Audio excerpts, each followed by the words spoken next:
Radio Ciudadana presenta México y sus historiadores, episodios y personajes de nuestra historia en voz de sus investigadores.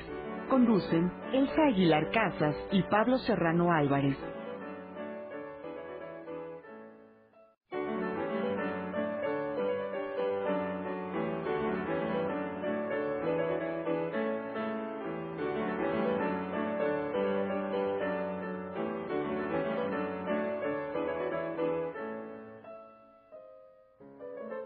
Buenas tardes, les saluda Miguel Ángel Chávez Morales a nombre del equipo de producción de México y sus historiadores, un espacio abierto para el saber histórico y la participación de usted que nos escucha.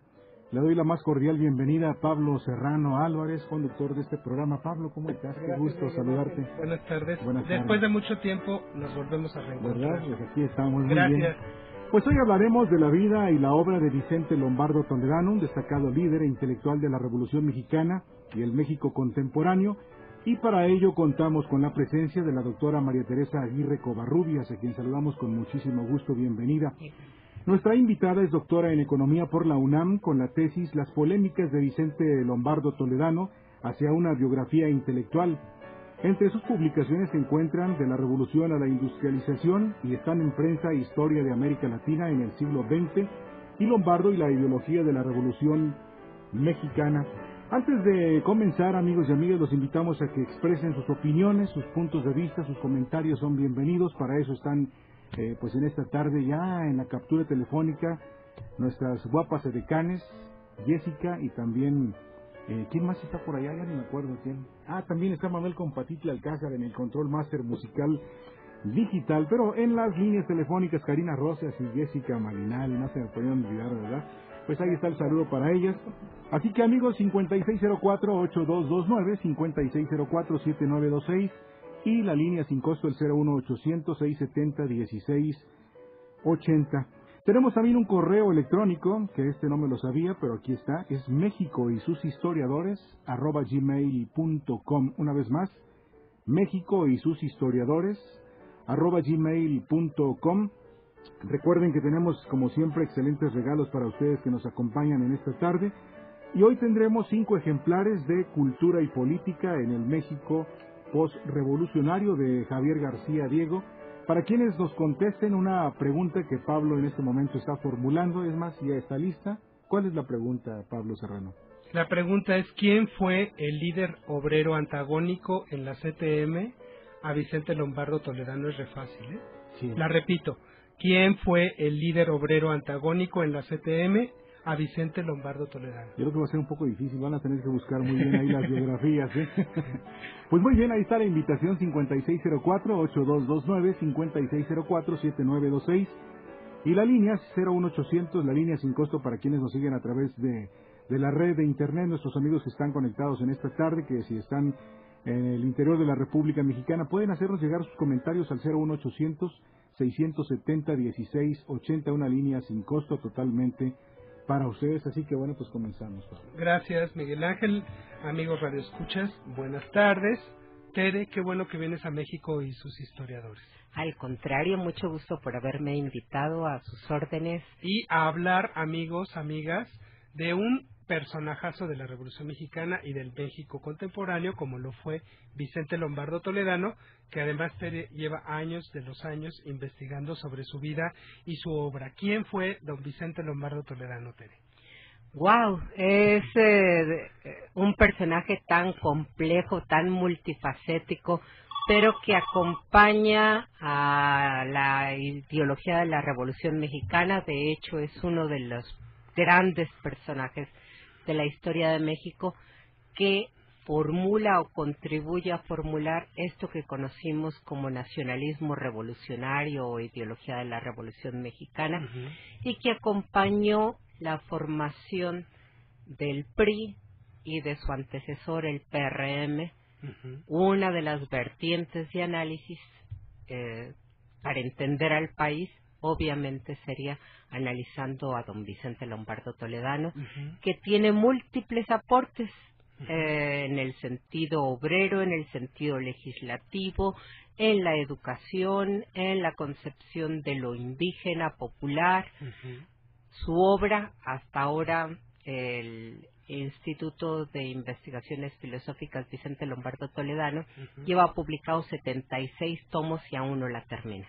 De sus obras completas. De sus obras completas. Está haciendo una edición por primera vez cronológica de sus escritos. Cuando yo empecé a estudiar a Lombardo, la primer tarea a la que me enfrenté hace 15 años fue recopilar todo el material que tenía escrito, porque no estaba todo el material disponible. Pero además eso es kilométrico, ¿no? 76 tomos llevan a la fecha y todavía no está terminada la obra. Y además está el archivo de sus cartas y más vinculado a su biografía personal y a su desarrollo personal, lo que sería sus papeles personales, que esos los tiene la Universidad Obrera. Así es. Y de la cual él la fundó, ¿no? Exactamente, 1936. ¿Cuál es el origen social de Vicente Lombardo Toledano? ¿De dónde viene? Poblano de nacimiento, ¿no? Texuteco, igual que Manuel Ávila Camacho. Y Maximino. Y Maximino, obviamente, hermano de Manuel Ávila Camacho, gobernador de Puebla. Maximino, obviamente, y Manuel Ávila Camacho, presidente de la República, 1940-1946. El apellido no nos suena tan común, italiano. Su abuelo es italiano, viene en la época de Benito Juárez, entra por Veracruz, inicialmente viene con un contrato para hacer obra pública, no se puede hacer porque es la época de la intervención francesa, y él se queda, recibe un permiso para exploración de minas. Se va de Xutlán, Puebla, que es ahí donde se queda residiendo, y ya anciano regresa a Italia. Se queda acá sus hijos y obviamente es descendiente de este personaje Lombardo, que es el nieto de Vicencio, que es el abuelo que viene a instalarse ahí en Texutlán, Puebla, a explorar y a explotar las minas. ¿Y a qué se dedicaban a eso, a las minas? Minería fundamentalmente. Entonces tiene enclavado ahí en la Sierra de Puebla, hay minas importantes y tiene mucha relación con la población indígena porque empieza toda la exploración de las minas. Ahí Lombardo, ¿crees que adquirió ciertas ideas del mundo obrero, del mundo minero? Él dice que su sensibilidad hacia los indígenas sí, pero que sobre el mundo obrero, él dice, yo desperté a conocer a mi país. En esta entrevista que le hizo Wilkie, ahí él narra que él despierta con la revolución. Que es la revolución la que le muestra que estaba todo un México por construirse y que él quería aportar algo al país. Él fue uno de los estudiantes destacados y don Porfirio Díaz, al terminar el bachillerato, la preparatoria, le da un diploma por haber obtenido las mejores notas de su generación y le dice, trabaje usted por México. Y él dice se lo creyó que se lo creyó. Y él estudió para abogado. Él es abogado, hace la licenciatura y adquiere el doctorado en lo que era filosofía en aquel momento, Escuela de Altos Estudios, al lado de Antonio Caso, su maestro, con quien después va a tener la famosa polémica en la década de los 30. Bueno, y después, en el transcurso de que es estudiante y tal, es cuando conforman parte de los Siete Sabios, que llamaban el grupo de los Siete Sabios y la Sociedad de Conferencias y Conciertos. Es el Ateneo de la Juventud, que se convierte después en el Ateneo, ¿no? Era el Ateneo de la Juventud, venía un poco antes, había sido con su profesor Antonio Caso, con Vasconcelos, con Enrique Sureña. Ahí se constituye el Ateneo de la Juventud, que es toda esta corriente humanista, idealista, que propone abrir a la filosofía la universidad, tratando de superar al positivismo. y tratando de generar en todo el ambiente que se está creando a principios de siglo una conciencia distinta que permite entender más lo que está sucediendo en el país, difundir la cultura. Es el Ateneo de la Juventud de donde va a empezar a emerger la Universidad Popular. Así es. Y tratando de retomar lo que fue el proyecto original del Ateneo de la Juventud, este grupo de los 7 sabios, del que también participa Manuel Gómez Morín, es el que crea o retoma esta iniciativa con la Sociedad de Conferencias y Conciertos en 1916. La etapa, digamos, de auge del Ateneo está concluyendo hacia 1911 porque obviamente el estallido de la revolución los hace frenar las iniciativas y se retoma en 1916 con esta Sociedad de Conferencias y Conciertos. Y el Ateneo de México, que ya fue lo último, ¿no? Exactamente. Bueno, ¿y cómo se inserta Lombardo en el proceso de la revolución? ¿Qué hace en los primeros años de la revolución Lombardo? En los primeritos años de la revolución retoman la iniciativa de fundar la Universidad Popular y como parte de la Universidad Popular lo mandan al primer Congreso Obrero que se va a constituir en Saltillo, Coahuila en 1918. Ahí participa Lombardo y lo nombran secretario de Educación de la CROM. Es el congreso en el que se constituye la CROM y va a permanecer en la CROM desde 1918 hasta 1929, que rompe con el dirigente de la CROM, Morones, y empieza la fundación de una nueva organización obrera que luego de pasar por varias etapas fundan primero la CROM Depurada en 29, ahí en alianza con los 5 Lobitos y con Fidel Velázquez, y luego en 1933 la CEGOSEM y finalmente en 1936 la CTM. Claro. Bueno, entonces la revolución, digamos que el maderismo, el villismo, el zapatismo, hasta que se hace la Constitución del 17, a Lombardo le toma siendo estudiante, imbuido de ideas y de lo que estaba pasando en el país, ¿no? Exactamente. Y después, bueno, su estreno en la CROM, podríamos decir. Su estreno es en la CROM, en efecto, en su entrevista con Wilkie. De James Wilkie, que publicó unas entrevistas que le hicieron a varios personajes por ahí de los 70s. En la década de los 70s, en efecto, James Wilkie y su esposa Edna Monson de Wilkie hacen largas entrevistas. México, el libro se llama México visto en el siglo XX, y hacen largas entrevistas a los principales entre ellas Lombardo, y además fue en los 60s esa entrevista. Bueno, ¿cómo Lombardo conforma el actuar de la CROM frente a un líder pues muy negativo como fue Luis N. Morones? Que la CROM fue una central muy importante en la década de los 20. ¿Cómo confronta esto Vicente Lombardo Toledano? Porque don Vicente era pues casi un filósofo, un ideólogo, frente a un hombre de ideas, frente a un cacique como Morones, como un líder como Morones, pues nada que ver, ¿verdad? Cuando nosotros vemos a los dos personajes, resultan dos personajes contrastantes. Así es. Y sin embargo yo creo que durante algunos años tuvieron complementariedad, porque Morones, con todo lo terrible que nos pueda sonar, porque sabemos que, bueno, la práctica corporativa que desarrolló iba desde el convencimiento hasta la utilización de las armas, que en esa época era muy común, y obviamente la confrontación con la CGT, por ejemplo, que era de tendencia anarquista, entre los sindicatos llamados amarillos y rojos, era terrible y con frecuencia llegaba a las armas.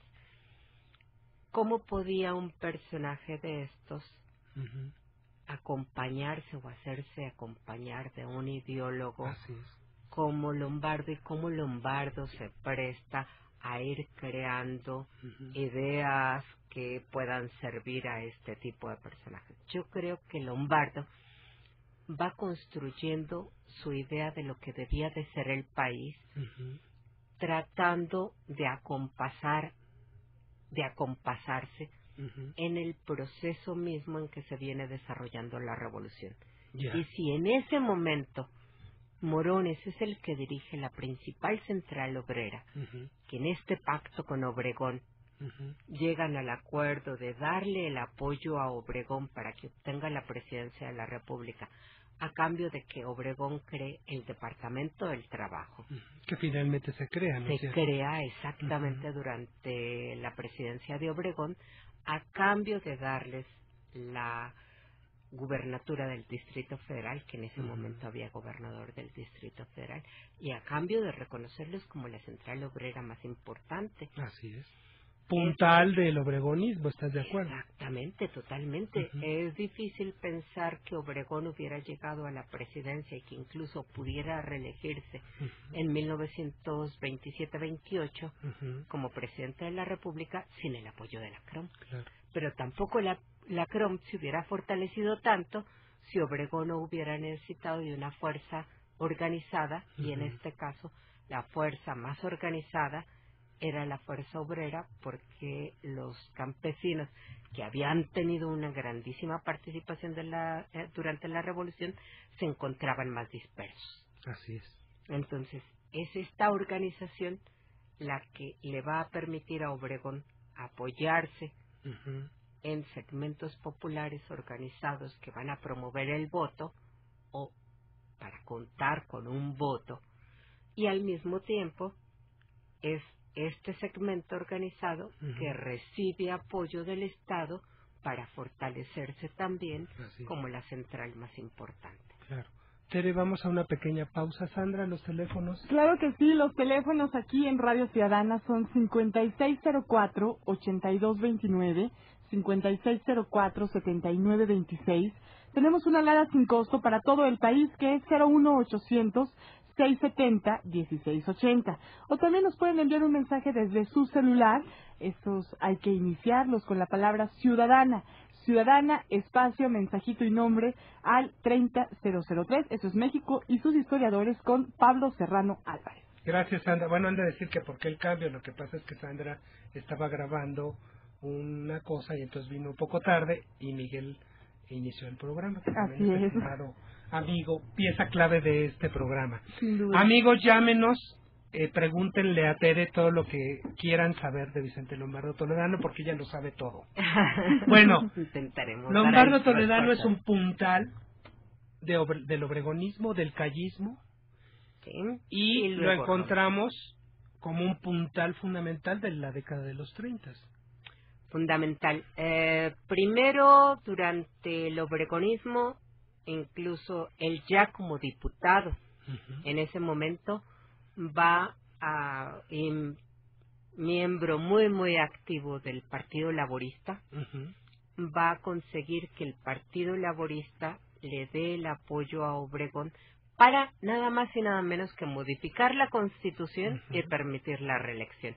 Cuando el movimiento revolucionario se había hecho con el lema de sufragio efectivo y no reelección. Como después de 1 millón de muertos entre las batallas y la influenza y desnutrición, a los 8 años, o 7 años, prácticamente 10 años de la Constitución, se modificaba para permitir la reelección presidencial. Porque era pues el perpetuar el caudillismo, pero además era indispensable Obregón, ¿no?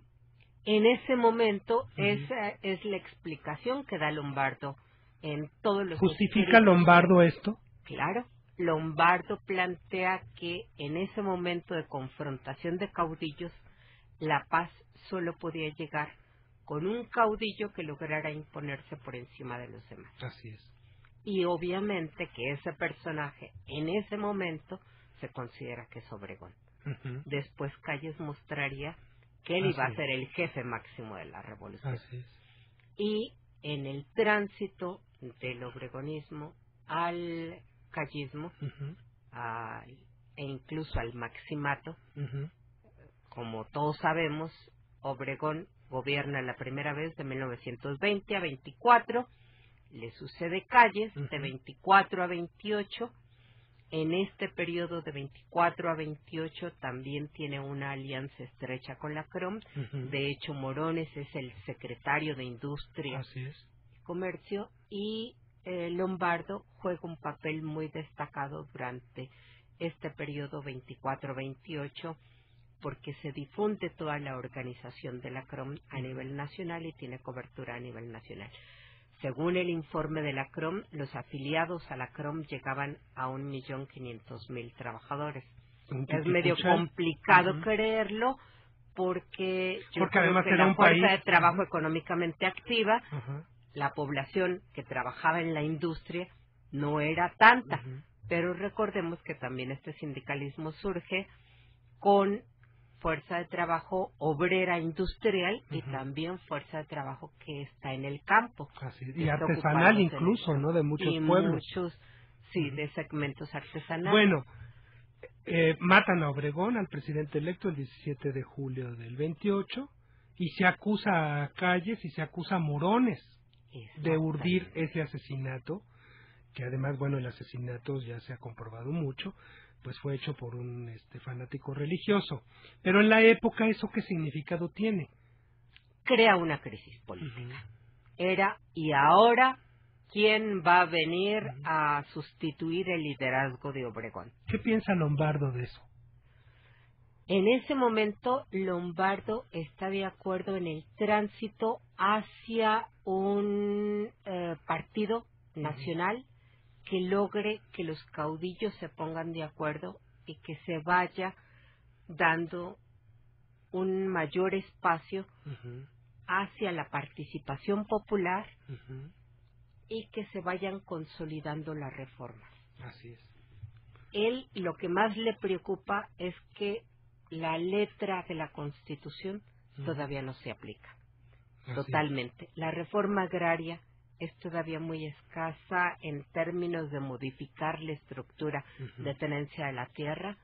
A nivel nacional se ha repartido, para ese momento se calcula el 7 u 8% de la tierra cultivable del país, y en lo que sería el otro gran artículo que modifica la Constitución, que es el artículo 123, se ha estado aplicando de manera diferenciada según el estado estado de la República y según el gobernador del estado, sea más o menos obrerista o no. Está un montón de polémicas. Se debe de pagar el día de descanso obligatorio que marca la Constitución. Está en discusión las leyes sobre enfermedades. Sí, la legislación marcaba que había que indemnizar a los trabajadores cuando contrajeran alguna enfermedad laboral, pero ¿cuáles eran esas enfermedades laborales típicas de cada oficio? Luego, ¿qué características debía de tener, por ejemplo, la contratación individual o colectiva? Esta era toda una polémica mundial. Porque además la reglamentación del 123 no se había dado todavía. No, todavía no. Es hasta 1931 que se hace la Ley Federal del Trabajo. Y esto le preocupa mucho a Lombardo, porque escribe muchísimas cosas sobre el tema, ¿no? Por supuesto. Y es ahí donde va a entrar en confrontación con Calles para este periodo, y también en confrontación con Morones. Le reclama a los dos que hayan olvidado el objetivo de la Revolución Mexicana y lo establecido en el artículo 123, y demanda que se haga esta formulación de la Ley Federal del Trabajo. Así es. ¿Influye en la conformación de la ley? Sí. De hecho, se da la legislación en el periodo que ahora conocemos como Maximato, durante el interinato de Portes Gil, y en ese momento interviene Lombardo y se reformula buena parte de la Ley Federal del Trabajo. Uno de los nuevos contenidos es lo que ha estado peleando Lombardo, la contratación colectiva de trabajo. Fíjate. Es el primer contrato colectivo de trabajo lo firma él como gobernador de Puebla. Uh-huh. Y además de influir en la configuración de la ley. ¿No? Él es gobernador de Puebla hacia 1927 uh-huh. y es ahí cuando se firma el primer contrato colectivo de trabajo en México. Después es la Ley Federal del Trabajo que ha establecido el contrato colectivo. Poco se conoce de eso acerca de la biografía de Lombardo, ¿estás de acuerdo? Yo creo porque que se conoce a Lombardo como un socialista, como un comunista por ahí medio perdido, como un líder sindical, creador de las corporaciones sindicales. Claro. Pero esas acciones en concreto poco se saben en la historiografía. Claro. ¿No? Bueno, su relación con Calles fue pésima. En la segunda etapa del callismo uh-huh. o durante el maximato. El maximato. Ajá. Sí. Y después tiene que ver mucho en las ideas de la educación socialista. Sí, es en 1932. Uh-huh. De hecho, intelectualmente Lombardo empieza a transitar hacia un pensamiento socialista. Uh-huh. En 1925 viaja a Nueva York. Ahí tiene una entrevista con Eugenio Debs uh-huh. y le muestra que el laborismo es una forma de socialismo, que la socialdemocracia también es otra forma que adquiere en Alemania el socialismo, y que se diferencian de las perspectivas revolucionarias. Él considera que para México no hay opciones de una revolución socialista uh-huh. y que más bien tendría que buscarse una especie de tercera vía. Esto que Giddens luego va a sacar uh-huh. como algo tan novedoso ya estaba. Es uno de los aportes de Lombardo. Muy en bien, la década de los 30. Vamos a una pausa, estimados amigos. Llámenos, está muy interesante el tema. Sin lugar a dudas, Pablo, que nos marquen al 5604-8229, al 5604-7926, o bien si nos escuchan al interior de la República Mexicana al 01800-670-1680. Este es México y sus historiadores. Volvemos después de una pausa. México y sus historiadores, un espacio abierto para el saber histórico y la participación de usted que nos escucha. Jueves, 6:60 de AM, una estación del Instituto Mexicano de la Radio. XEDTL, Radio Ciudadana, transmite con 50.000 watts de potencia desde el primer piso de la torre de radiodifusoras. Mayorazgo 83, Colonia Joco, Delegación Benito Juárez. Código postal 03330. Radio Ciudadana, todas las versiones. La Secretaría de Educación Pública te ofrece educación superior en la modalidad abierta y a distancia, como una oportunidad para prepararte y estudiar una licenciatura, ingeniería o una carrera de técnico superior universitario. La educación superior abierta y a distancia es flexible, para que decidas tu ritmo y tiempo de estudio. Además, contamos con 134 centros de acceso y apoyo universitario en todo el país para apoyarte. Inscríbete en www.abiertayadistancia.cep.gov.mx. Vivir mejor. Gobierno Federal. Orgullosos de ser mexicanos, cantemos por nuestro país, orgullosos de haber nacido en la tierra del maíz. Viva el bicentenario, viva la revolución, festejemos con la fuerza de nuestra gran nación. ¡Viva México! ¡Viva México! Industria de la Radio del Valle de México. En el Ejército y Fuerza Aérea Mexicanos tenemos una misión: mantener a la sociedad protegida. Por eso mujeres y hombres estamos siempre listos, vigilando, observando, cuidando, por tierra y por aire, en cualquier lugar y ante cualquier emergencia. En el Ejército y Fuerza Aérea, hombres y mujeres, actuamos por ti. Vivir mejor. Gobierno Federal. México puede tener un mejor futuro, con niños y jóvenes más sanos y mejor preparados gracias al programa Oportunidades, con adultos mayores que reciben apoyo económico del programa 70 y más, con más mexicanos afiliados al Seguro Popular que cuentan con atención médica gratuita. El gobierno federal está con los que menos tienen, con apoyos, con más educación y salud, porque México quiere y puede vivir mejor. Gobierno federal. Este programa es público ajeno a cualquier partido político. Queda prohibido su uso para fines distintos al desarrollo social. Radio Ciudadana, 660 AM. México y sus historiadores, voces expertas para dar respuesta a todas tus preguntas sobre nuestra historia. Jueves, 660 de AM, una estación del Instituto Mexicano de la Radio.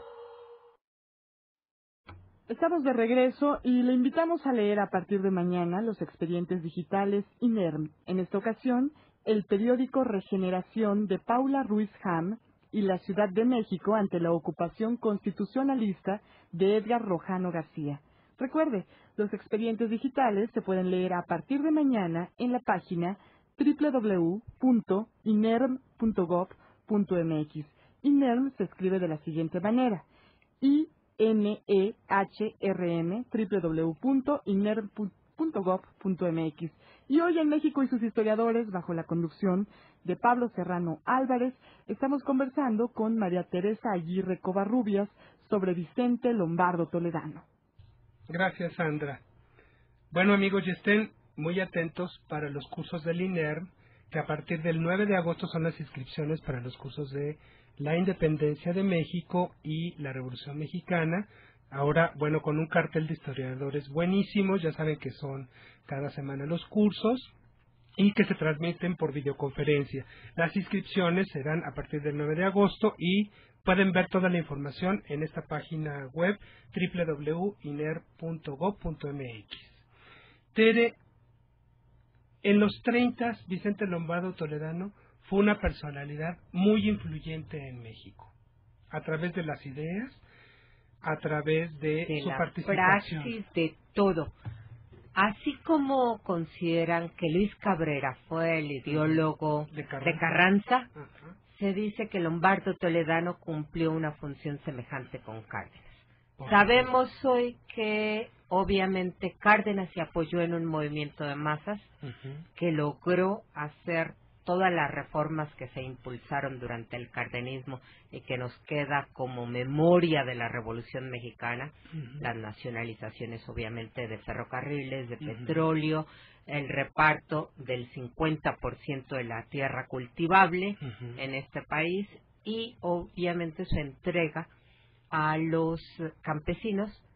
La reforma agraria planteada en el artículo 27 constitucional alcanzaba realmente a penetrar y a beneficiar a grandes masas. Bueno, la estructura de tenencia de la tierra ahí se modifica, ahí es donde la oligarquía porfiriana deja de ser la clase dominante porque obviamente pierde esta base material que tenía para convertirse también en la élite que se había mantenido en el poder. Bueno, y Lombardo tuvo una destacada participación en lo que se llamó el Frente Popular y sí, por supuesto en el 1937. nacimiento de la CNC y de la CTM posteriormente, pues tuvo una participación destacadísima, ¿no? Claro, como tú sabes muy bien, Pablo, en 1936, cuando se inician las movilizaciones obreras, y obviamente como veníamos del periodo de la crisis de 29-33, cuando empieza a crecer el país, los obreros se movilizan para conseguir incrementos salariales, para que se respeten los contratos colectivos y para lograr una mayor organización de la propia clase obrera en el país. Así es. Cuando está subiendo el número de huelgas, en 1935, Calles declara a la prensa que se deben de detener las huelgas porque la inversión está decreciendo, que van a asustar a los inversionistas. Que es el clásico conflicto con Cárdenas en 35. Exactamente.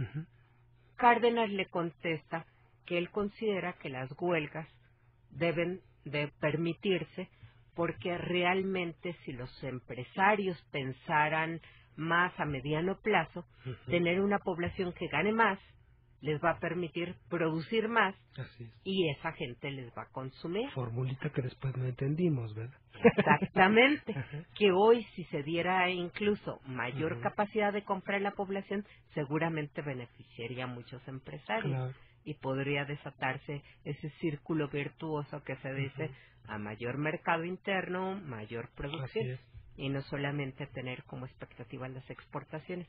Y ahí es donde entra Lombardo.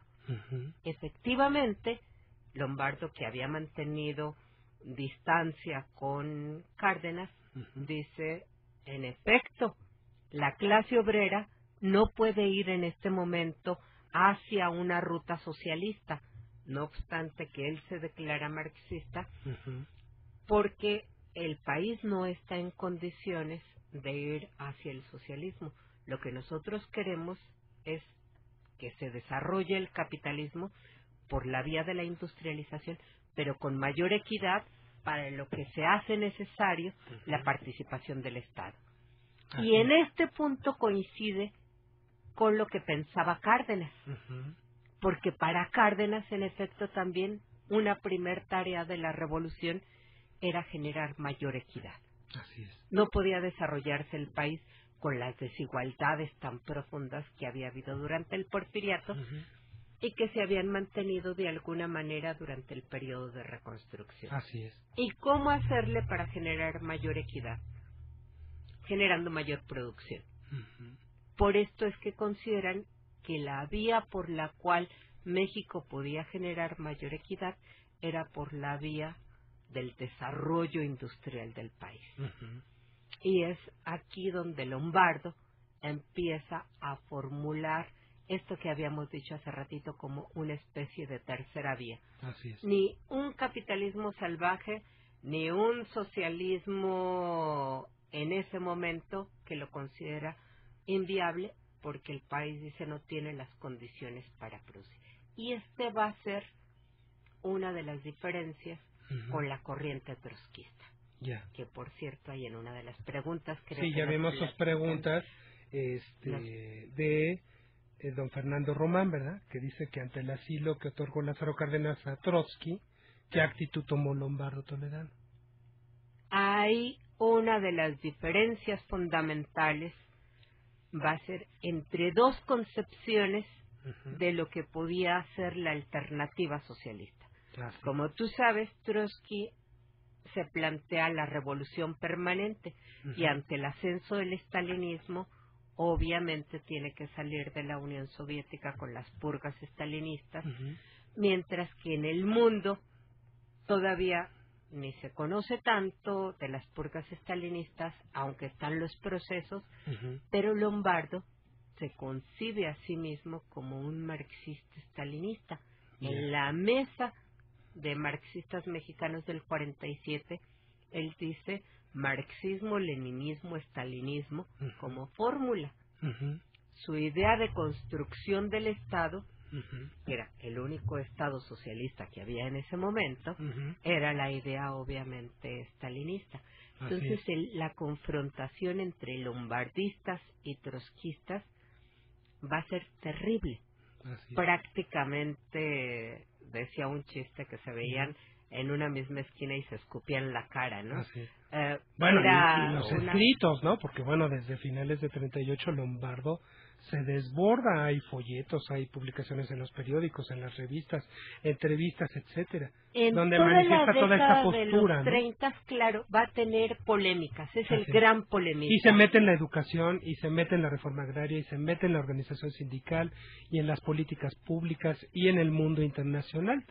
Él escribe muchísimo en contra de los nazifascistas, por ejemplo. Exactamente, crea toda una organización antifascista e incluso el exilio español se organiza con él y con Bassols, que está con Narciso Bassols. Narciso Bassols, en efecto, que está en ese momento embajador en Francia, para lograr sacar a buena parte, que en ese momento en 36 está la Guerra Civil Española, y cuando triunfa el franquismo, En 39 empieza el exilio hacia México. Bueno, sabemos los niños de Morelia, pero además se crea toda una organización, toda una red que va a ser primero antifranquista, antifascista en este sentido, y luego se va a mantener durante toda la Segunda Guerra Mundial como una frente antifascista. Para eso va a crear la CETAL en 1938, que también la intención es conformar un frente latinoamericano. Y sus escritos, ¿no? Porque además durante todos los 40 prácticamente, bueno, es enemigo de los sinarquistas, es enemigo de organizaciones declaradas nazifascistas, ¿no? Y organiza a todo el mundo con tal de combatir esta tendencia político-ideológica en México, ¿no? Bueno, y después una inquietud también de don Fernando Román, y que yo también te iba a preguntar, ¿cuál es su postura ante pues la derechización que tomó el rumbo del gobierno nacional después de Lázaro Cárdenas? Unos dicen que derechización, otros dicen que se fue hacia el centro, teniendo como cabeza a Manuel Ávila Camacho, que además era su conocido de Teciutlán. Compañeros de la escuela. Así es. ¿Cuál es su postura de Lombardo?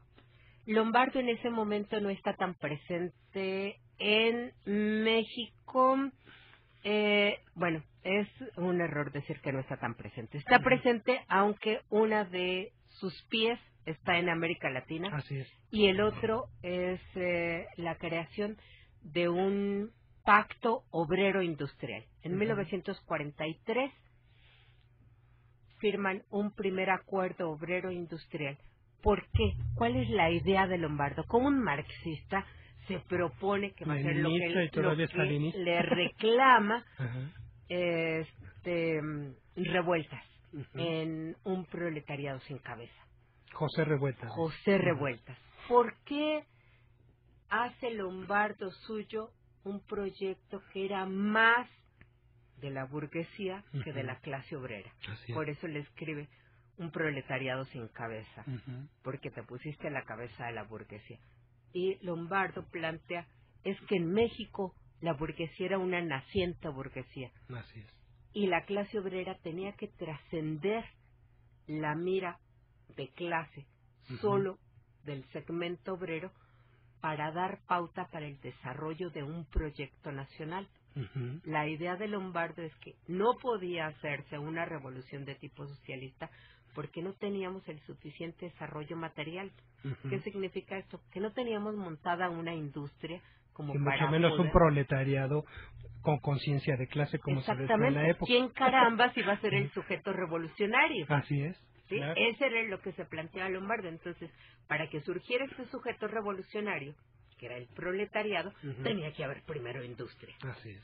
Y cómo vincular esta industria con el desarrollo nacional.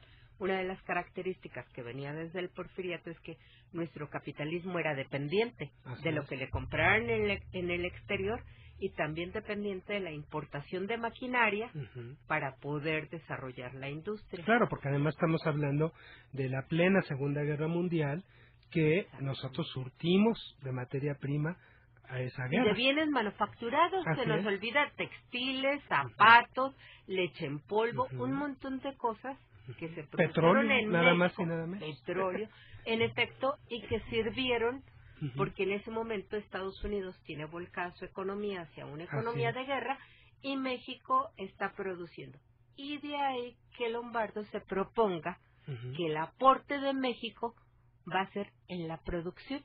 Así es. Y como dirigente de la CTM convoca a los trabajadores a que renuncien a su derecho de huelga para constituir este pacto obrero industrial. En ese sentido, don Hugo Ortega, que también es nuestro fan, lo saludo, dice que cuál era la clave para que un intelectual marxista como Lombardo dirigiera la CTM en ese momento. ¿No es una contradicción? La dirección de la CTM la adquiere Lombardo en los 30, un poquito antes de esta coyuntura que estábamos hablando de la Segunda Guerra Mundial. ¿Por qué en 1935, que llega Cárdenas a la presidencia de la República, Lombardo lo acompaña en el impulso a las reformas? ¿Cómo es que este marxista puede organizar a una central obrera la más importante del país, la que va a durar con una organización considerable hasta la fecha. Hasta la fecha. Y además que reemplaza a un monstruo como era la CROM. Exactamente. Era un monstruo porque además... Se integra la CROM y aunque permanece como organización hasta la actualidad, obviamente es sustituida como aglutinadora de las principales organizaciones obreras. Lo que pasa, Tere, es que a la CTM, como al PNR, se formó a partir de las ligas obreras y de organizaciones desaparecidas, de la CROM, etcétera. Y el de la idea es Lombardo. Junto con este descrédito que tiene con la crisis política de la que hablábamos hace un ratito, cuando asesinan a Obregón y que está en entredicho Calles y Morones. Así es. Ahí empieza el desmoronamiento, se salen Fidel Velázquez, que era, junto con los 5 lobitos, que eran los dirigentes de las federaciones estatales, y por otra parte, el Partido Comunista, que había constituido la Central Obrera Unificada de México, la CESUM, también se suma a esta iniciativa, y sobre todo cuando Calle le reclama a Cárdenas que por qué está permitiendo este crecimiento de las huelgas, y que Cárdenas le responde, son necesarias las huelgas para que la población adquiera capacidad de compra. Ahí todos se suman en el apoyo a Cárdenas. Y Lombardo plantea esta vía de desarrollo nacional, autónoma, basada en la industrialización y no tendiente a la generación de una revolución socialista en ese momento.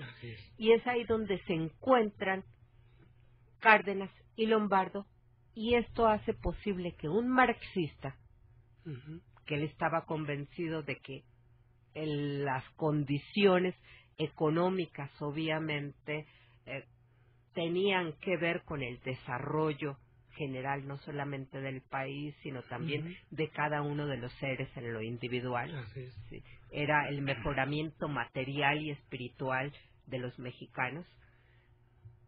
Y en este sentido participaba, digamos, de la lectura del Capital y de esta orientación materialista, pero decía, en las condiciones en las que está México, la manera en que este marxismo puede aterrizar no es por una revolución proletaria, porque no existe el proletariado, sino la clase obrera tiene que empujar para que el Estado participe más. Así es. Y con esta mayor participación del Estado se genere mayor equidad. Le da entonces un nuevo contenido al nacionalismo, como nacionalismo económico, le da un nuevo contenido al papel del Estado en lo que sería la guía de desarrollo nacional, y en este sentido toma parte de lo que habría sido este desarrollo del socialismo por una vía estatista, ¿sí? La experiencia y todo lo que movía en ese momento la Unión Soviética como creadora de la primera experiencia socialista, que obviamente se consideraba una alternativa civilizatoria al capitalismo, lo toma Lombardo y trata de adaptarlo a las condiciones mexicanas. Y dice, aquí lo único que puede prosperar es un capitalismo de Estado. Y en ese sentido, te decía, era una especie de tercera vía. No es el capitalismo salvaje, tampoco podemos ir hacia el socialismo, tenemos que ir por una tercera vía. Una vía en donde el Estado participe creando empresas, sus propias empresas, donde redistribuya, quitándole a los que tienen mucho y dándole a los que tienen poco. Claro. ¿A través de qué mecanismos? La política fiscal y la política de nacionalizaciones, que va a permitir que el Estado se haga de empresas que en ese momento empiecen a ser rentables para que le den también mayor cantidad de ingresos al Estado y pueda invertir en educación, salud, vivienda. Formulita que finalmente se medio hizo, ¿no? Y que nos afectó en el desarrollo estabilizador y en el desarrollo sostenido y en la crisis de los 70, ¿no? Que ahí, desde mi perspectiva, va desequilibrándose lo que sería los ingresos del Estado con sus gastos. Así es. Porque al inicio era, ¿cómo hacemos para darle recursos al Estado sin que tenga que estar recurriendo ni a deuda ni a impresión de papel moneda. Que esa idea es muy estalinista. Es una idea no solamente stalinista, yo creo, muy de la época, porque también es la socialdemocracia europea que está creando el estado de bienestar. Si algo había dejado como lección la crisis de 29-33 era que el Estado podía participar generando mayor poder de compra de la población. Y es lo que están haciendo ante la crisis actual. Ante la crisis de 2008, ¿qué hacen? Volver a darle nuevamente al Estado capacidad de participación para que la población pueda comprar y con esto que compra la población pueda relanzarse el ciclo productivo. Claro. Bueno, ¿y qué pasa con Lombardo en los 40? Después encontramos un partido popular socialista del cual pues es el creador, el fundador, el dirigente, y ahí se condensa todo este proyecto, todo este programa ideológico de Lombardo. Desde mi perspectiva es muy curioso porque cuando se empieza a independizar del partido, que con Cárdenas fundan, obviamente después del Frente Popular, el Partido de la Revolución Mexicana, se modifica el PNR que había creado Calles, más como para ponerse de acuerdo entre los caudillos sobre la sucesión presidencial. Al modificarse en 1938, después de la nacionalización petrolera, y con el apoyo de las masas, el partido deja de ser un partido de caudillos para transformarse en un partido de masas. Tiene como principales apoyos la CTM, que se había constituido en 1936, ya habían ensayado con el PNR un Frente Popular en 1937 y en 1938 se transforma el PNR en Partido de la Revolución Mexicana como el gran Frente Popular a la mexicana, dice Lombardo. Y en ese momento van a enfrentar la sucesión presidencial de 1940. Entra, como sabemos, Ávila Camacho, que en efecto Ávila Camacho lo que le preocupa es conciliar a la población, porque debemos también tener muy claro que la población queda muy dividida tras las reformas cardenistas. Hay un segmento que siente que las reformas cardenistas están yendo demasiado lejos y hay otro segmento que considera que apenas están dando respuesta a lo que estaba planteado en la Constitución. Entre esos dos extremos, y que no se viera amenazada la paz social, Ávila Camacho toma como lema la unidad nacional. Y obviamente en los marcos de la Segunda Guerra Mundial se crea un ambiente muy propicio para la conciliación de las fuerzas. En este contexto de conciliación de las fuerzas, en 1943 se da primero el Pacto Obrero-Industrial, en donde los obreros renuncian a hacer las huelgas, y luego en 1945 se ratifica este nuevo pacto y se crea el Pacto Obrero Industrial para impulsar la industrialización. ¿Por qué en 1945 y en los marcos de la Segunda Guerra Mundial? Y de ahí me voy a la pregunta que hacía sobre el Partido Popular.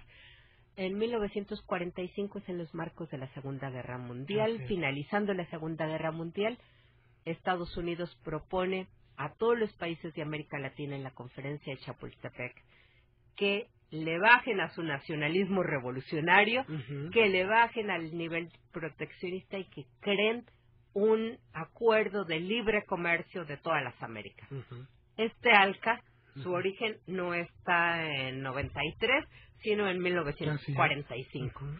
Y Lombardo, que se pone en ese momento a la cabeza de los líderes de América Latina, dice, oigan, tenemos que buscar una vía de desarrollo más nacional y más autónoma, es necesario proteger a nuestras industrias. Lanza este proyecto de desarrollo nacional autónomo.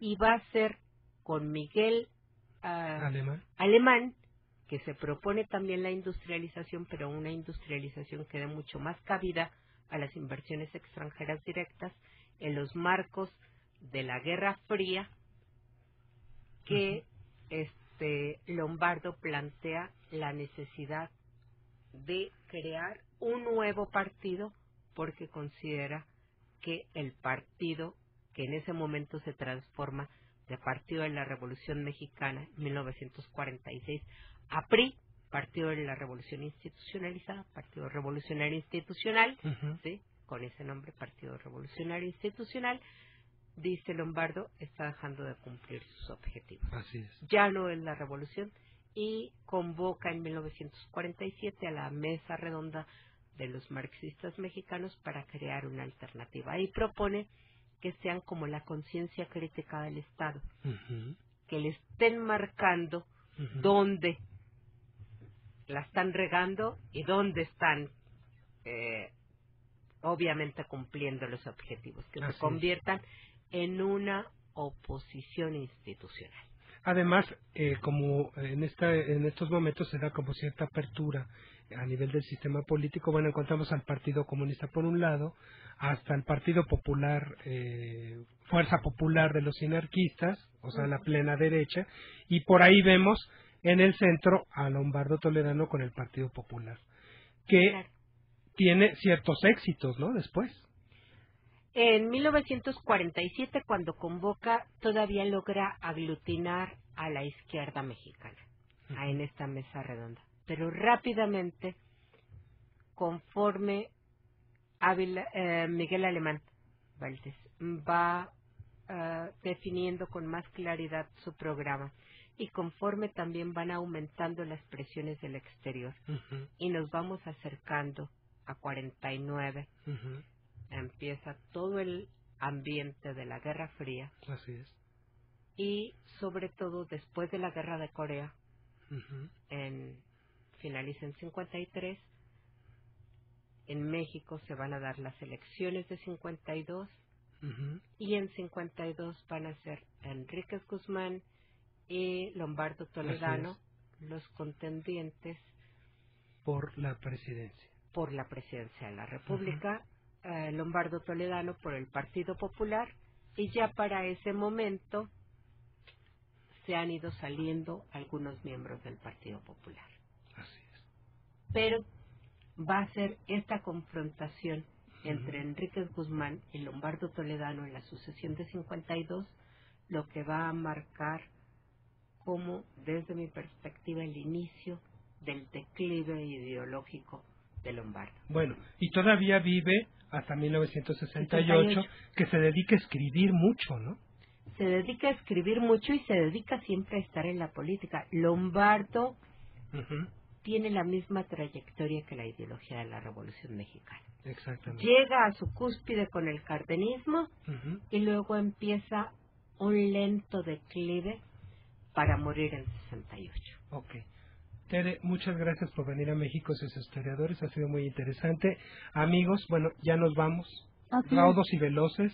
Buenas tardes, nos oímos la próxima semana. Claro, los ganadores del libro son Fernando Román, Hugo Ortega, Alfredo Rodríguez Álvarez, Javier Huerta e Hilda San Román. El libro es Cultura y Política de México, en el México postrevolucionario, de Javier García Diego. Bueno, pues en el enlace y la coordinación INERM, Salvador Castro, en la operación técnica Raimundo Fierros, en el servicio social Jessy y en la locución Sandra Vázquez. Muy buenas tardes. México y sus historiadores, sucesos y reflexiones del pasado, hecho presente. Jueves, Radio Ciudadana, 660 AM, Instituto Mexicano de la Radio.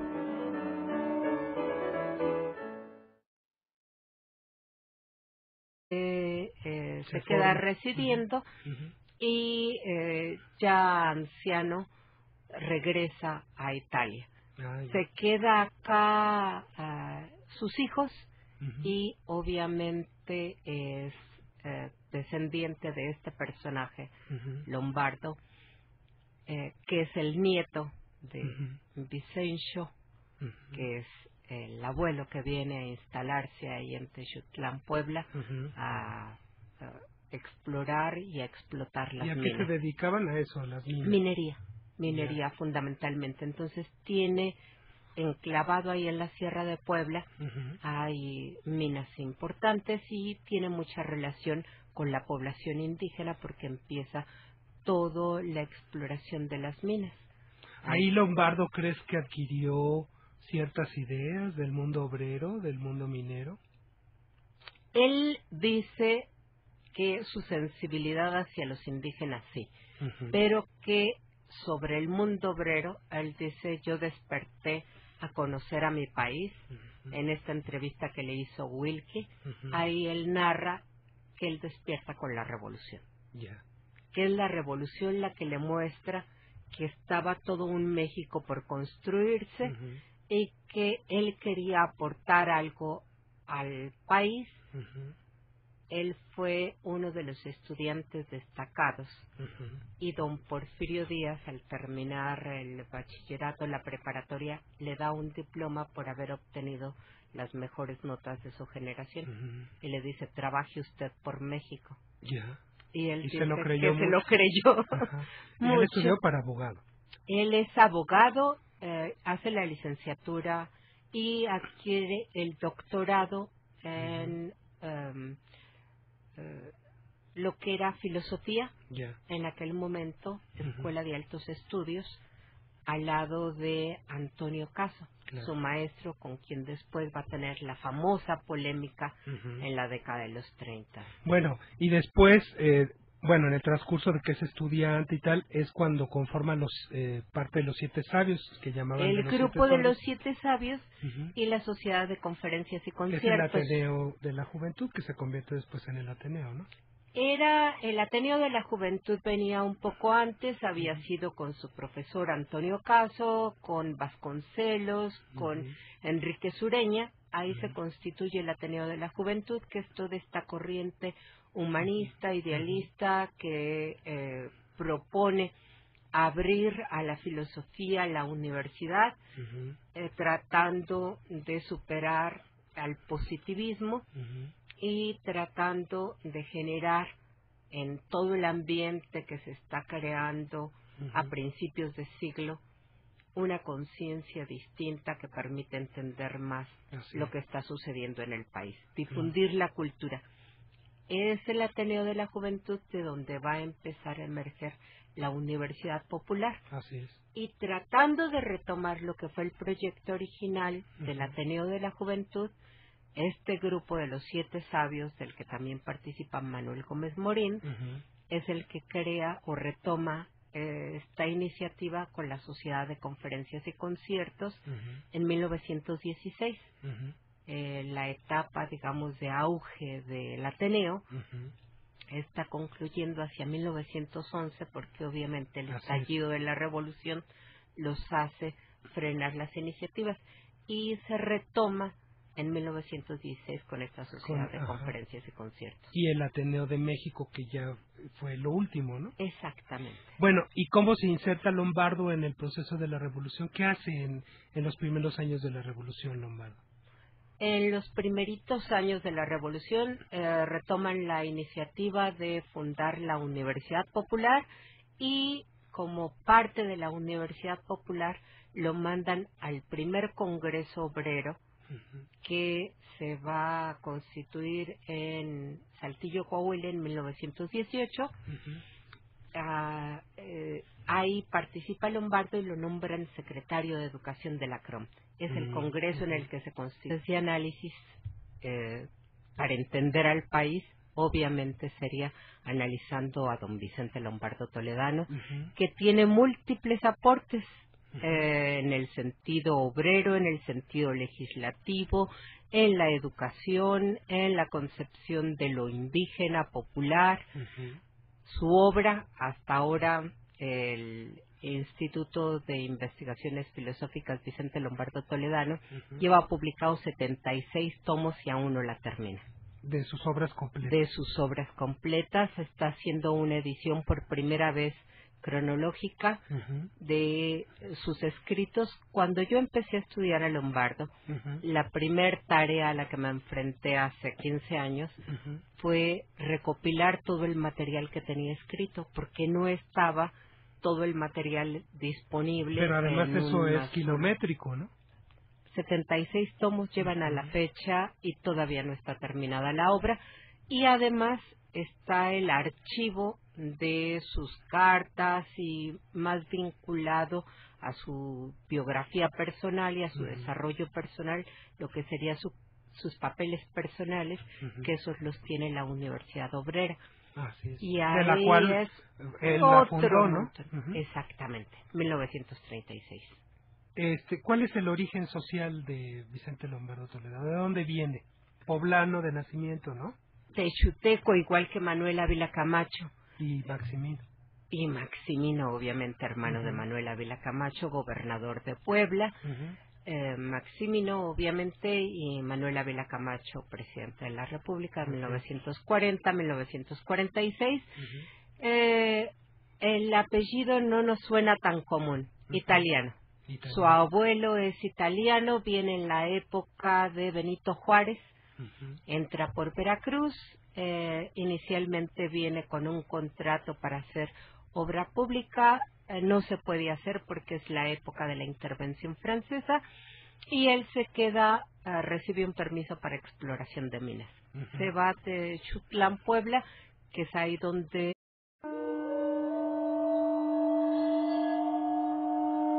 Radio Ciudadana presenta México y sus historiadores, episodios y personajes de nuestra historia en voz de sus investigadores. Conducen Elsa Aguilar Casas y Pablo Serrano Álvarez.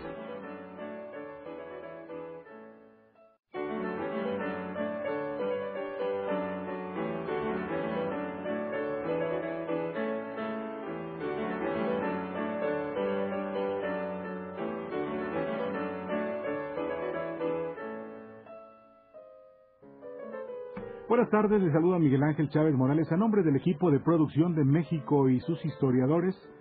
Un espacio abierto para el saber histórico y la participación de usted que nos escucha. Le doy la más cordial bienvenida a Pablo Serrano Álvarez, conductor de este programa. Pablo, ¿cómo estás? Qué gusto saludarte. Buenas tardes. Buenas tardes. Después de mucho tiempo nos volvemos a reencontrar. ¿Verdad? Pues aquí estamos. Muy Gracias. bien. Pues hoy hablaremos de la vida y la obra de Vicente Lombardo Toledano, un destacado líder e intelectual de la Revolución Mexicana y el México contemporáneo, y para ello contamos con la presencia de la doctora María Teresa Aguirre Covarrubias, a quien saludamos con muchísimo gusto. Bienvenida. Nuestra invitada es doctora en Economía por la UNAM, con la tesis Las polémicas de Vicente Lombardo Toledano hacia una biografía intelectual. Entre sus publicaciones se encuentran De la Revolución a la Industrialización, y están en Prensa e Historia de América Latina en el siglo XX, y Lombardo y la ideología de la Revolución Mexicana. Antes de comenzar, amigos y amigas, los invitamos a que expresen sus opiniones, sus puntos de vista, sus comentarios son bienvenidos. Para eso están, pues en esta tarde ya en la captura telefónica, nuestras guapas edecanes, Jessica, y también, ¿quién más está por allá? Ya ni me acuerdo quién. También está Manuel Compatitla Alcázar en el Control Master Musical Digital, pero en las líneas telefónicas Karina Rosas y Jessica Marinal, no se me podían olvidar, ¿verdad? Pues ahí está el saludo para ellas. Así que amigos, 5604-8229, 5604-7926 y la línea sin costo el 01800-670-1680. Tenemos también un correo electrónico, que no me lo sabía, pero aquí está, es México y sus historiadores @gmail.com. Una vez más, México y sus historiadores @gmail.com. Recuerden que tenemos, como siempre, excelentes regalos para ustedes que nos acompañan en esta tarde. Y hoy tendremos 5 ejemplares de Cultura y Política en el México postrevolucionario de Javier García Diego, para quienes nos contesten una pregunta que Pablo en este momento está formulando. Es más, ya está lista. ¿Cuál es la pregunta, Pablo Serrano? La pregunta es: ¿quién fue el líder obrero antagónico en la CTM a Vicente Lombardo Toledano? Es re fácil, ¿eh? Sí. La repito. ¿Quién fue el líder obrero antagónico en la CTM a Vicente Lombardo Toledano? Yo creo que va a ser un poco difícil, van a tener que buscar muy bien ahí las biografías, ¿eh? Pues muy bien, ahí está la invitación, 5604-8229, 5604-7926, y la línea 01800, la línea sin costo para quienes nos siguen a través de la red de internet, nuestros amigos que están conectados en esta tarde, que si están en el interior de la República Mexicana, pueden hacernos llegar sus comentarios al 01800-670-1680, una línea sin costo totalmente para ustedes, así que bueno, pues comenzamos. Gracias, Miguel Ángel. Amigos radioescuchas, buenas tardes. Tere, qué bueno que vienes a México y sus historiadores. Al contrario, mucho gusto por haberme invitado, a sus órdenes. Y a hablar, amigos, amigas, de un personajazo de la Revolución Mexicana y del México contemporáneo, como lo fue Vicente Lombardo Toledano, que además Tere lleva años de los años investigando sobre su vida y su obra. ¿Quién fue don Vicente Lombardo Toledano, Tere? Wow, es un personaje tan complejo, tan multifacético, pero que acompaña a la ideología de la Revolución Mexicana. De hecho, es uno de los grandes personajes de la historia de México que formula o contribuye a formular esto que conocimos como nacionalismo revolucionario o ideología de la Revolución Mexicana, y que acompañó la formación del PRI y de su antecesor, el PRM, una de las vertientes